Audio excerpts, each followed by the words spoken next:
Nope, that's not pee.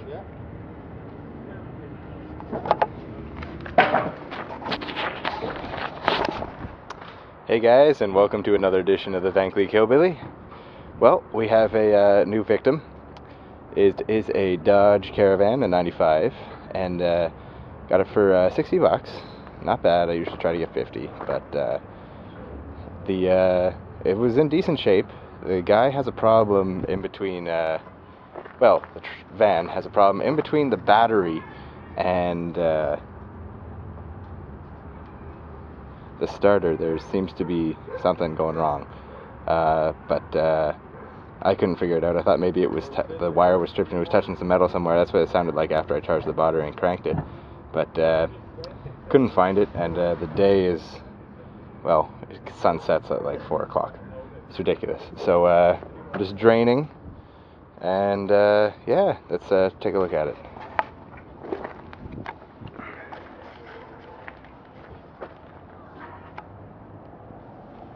I hope that wasn't zoomed in on my face that much. So here we go. V6, 3 liter Chrysler. Pretty universal engine, but well, I mean, it's what you used in a lot, is what I'm told, or read. But yeah, so I followed all those wires back and tried to see what I could find, but well, it's ridiculous how much it just goes around the engine and then comes out, and it's supposed to hook up over there. But yeah, it's just a joke.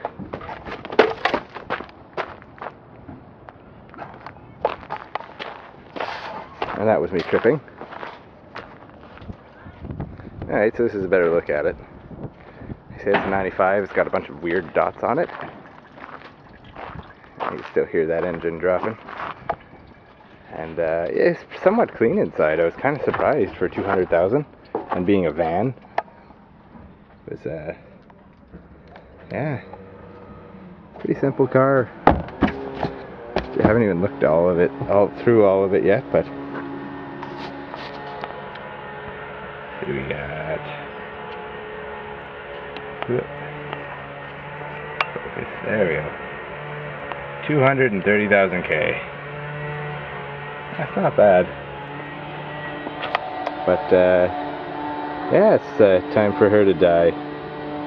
She's gonna get crushed. Well, sometime this week. We're gonna bring her in tomorrow, hopefully, as long as all goes well. I've seen rustier, but it came with a brand new battery, by the way. He thought that would solve the problem, but it didn't. Yeah, tires aren't too bad. I'll probably keep them. Sell them later. Had a hitch on it, which is like $100 bucks. Well, what he was claiming, and yeah, that's staying on there. And yeah, rusty in the usual spots. But, yeah, the tires like on here are pretty darn good tires. High Oak tires, whatever that. No, apparently it's a brand name. But ooh, Caravan.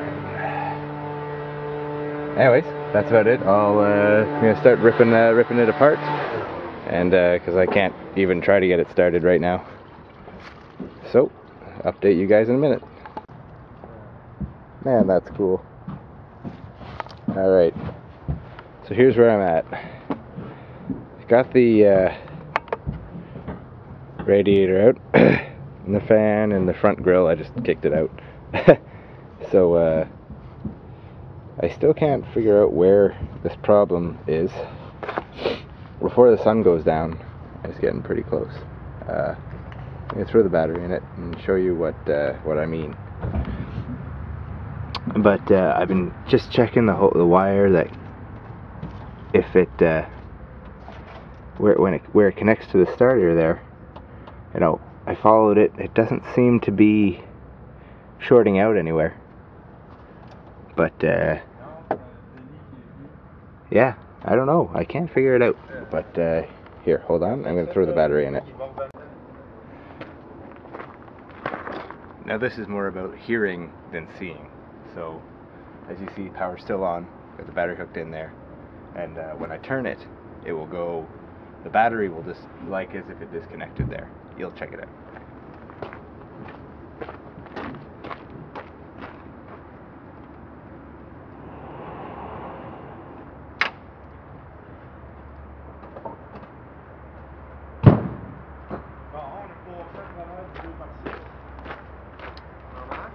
So now I'll do this.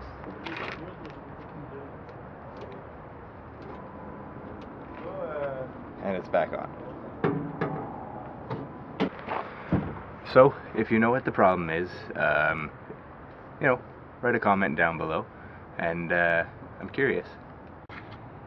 So I figured I got a few comments from people that said they wanted me to actually show how I do it.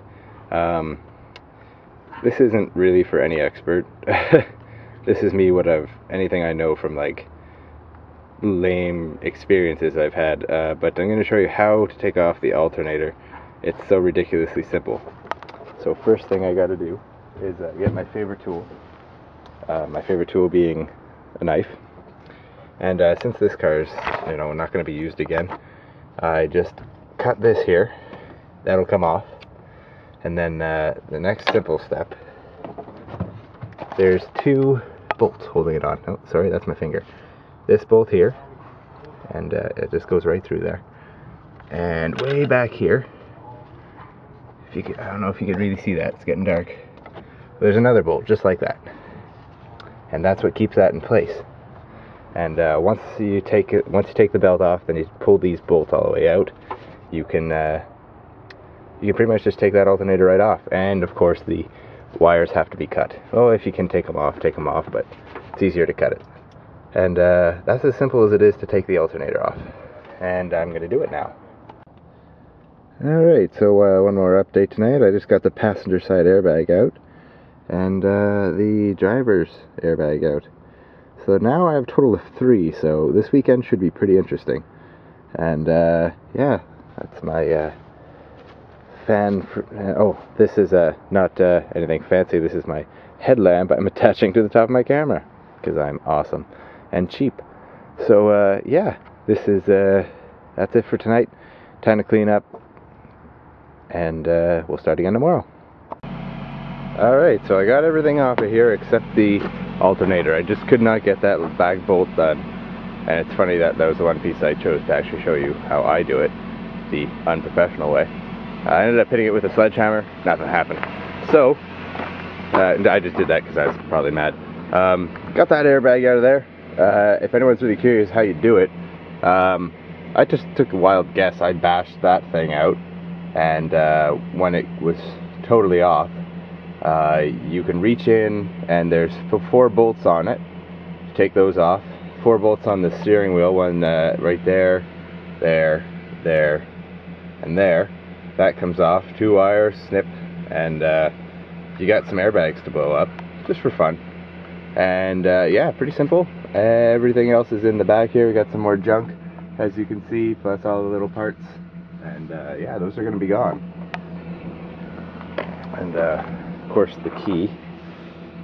Ooh, that's the one part I keep on all my vehicles so I can keep track. At least one of the keys. Now I get those tires off. And yeah, we'll see you at the junkyard.